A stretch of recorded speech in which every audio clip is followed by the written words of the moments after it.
Modern global transformations. Technology. The first modern computers weighed around 30 tons. They were huge, and only a few corporations had them. But in the 1940s, these computers changed the way businesses were run. They took only seconds to do what might have taken days to do by hand. Countries around the world had to adapt to new technology to stay up to speed in the global economy. Even in the average home, computers became incredibly important. Regular people started getting online in the 1980s, and home computers became more popular with the internet revolution in the 1990s. It changed the way people communicated now that they could communicate with anyone, anywhere, at any time, in seconds.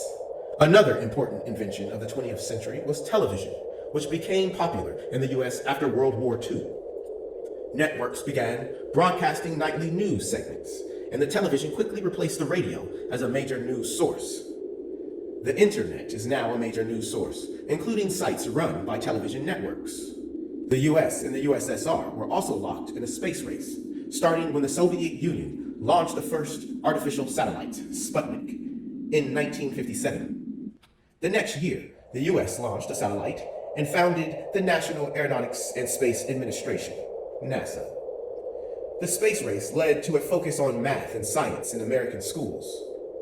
In April 1961, Yuri Gagarin of the USSR became the first person to orbit the Earth.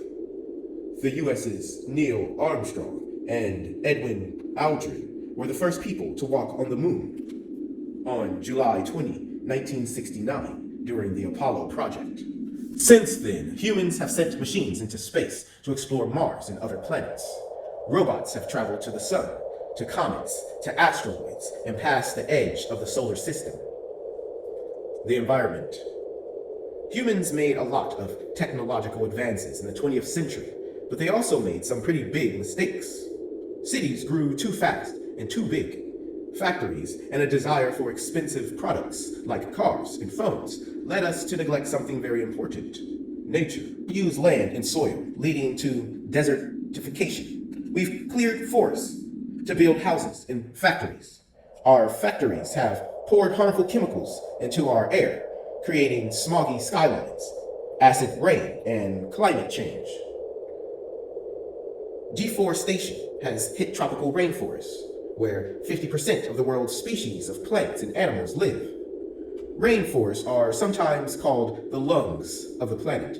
They're crucial to our survival because they remove carbon dioxide from the air and provide us with oxygen to breathe.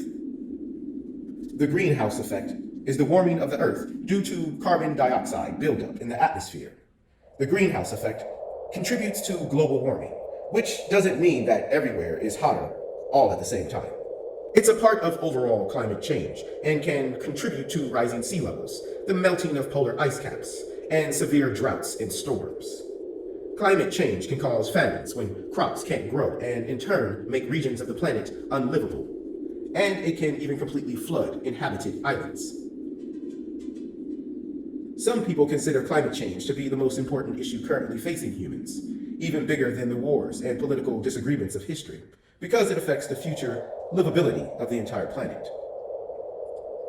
In 2010, nearly 200 nations made a promise to reduce carbon emissions when they signed an international agreement called the Kyoto Protocol. The US produces a lot of carbon emissions and didn't ratify this important treaty. However, in 2015, the United Nations Conference on Climate Change was held in Paris, France. The 195 participating countries, including the US, agreed to reduce greenhouse gases. The goal is to keep global warming to less than 2 degrees Celsius. Today's global interdependence. With today's technological advances in communication, nations and communities are more closely connected than ever before. This has led to people and nations becoming more interdependent. In a global economy, multinational corporations do business throughout the world. Globalization is the process of making something worldwide or global.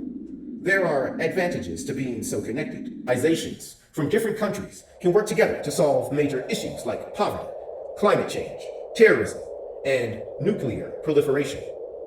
Aside from the UN, Other organizations have developed in this era of global interdependence, such as the World Trade Organization. The WTO was formed in 1995 to increase trade by setting rules for international trade and to address other issues affecting the global economy. The creation of the European Union in 1993 established a common currency, the euro, across European member nations. Stemming from the European community, this economic union was created to strengthen the economies of member nations and encourage trade and travel. Travel between member nations doesn't require a passport, and a person from Spain who wants to move to France can work or study there without a visa.